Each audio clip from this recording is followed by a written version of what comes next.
হরে কৃষ্ণা।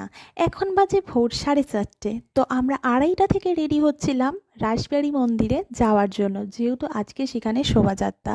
রীতিমতো 1 ঘন্টা দাঁড়ানোর পর এলো আমাদের বাস। তো বাসে অনেক কষ্টে উঠলাম, কারণ কোনো রকম জায়গা ছিল না বাসে দাঁড়ানোর মতো।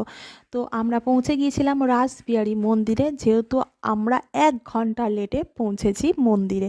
তো এখানে তাড়াতাড়ি করে ঢুকে আমরা মন্দিরে দর্শন করতে যাচ্ছিলাম, কারণ ওদিকে শোভাযাত্রার সব কিছু রেডি চলছিল, আর আমরাও যেহেতু শোভাযাত্রার একটু সেবার কাজ পেয়েছিলাম।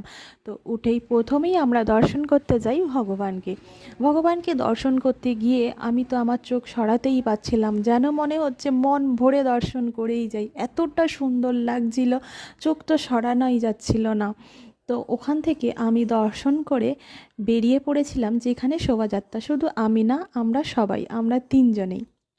তো প্রথমেই বলে দিই, এই ভিডিওটা কিন্তু আজকের না, ভিডিওটা হচ্ছে রবিবার দিন, যেদিন ছিল রাসবিহারী মন্দিরের এই বৈষ্ণব সম্মিলন।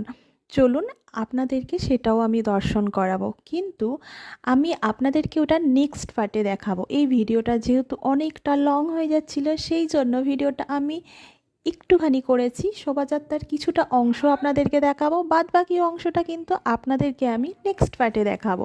তো এখানটা দেখুন, ভীষণ সুন্দরভাবে সাজানো হয়েছিল, আর আমরা 3জনও রেডি হয়ে গেছিলাম সেই শোভাযাত্রায় অংশগ্রহণ করার জন্য।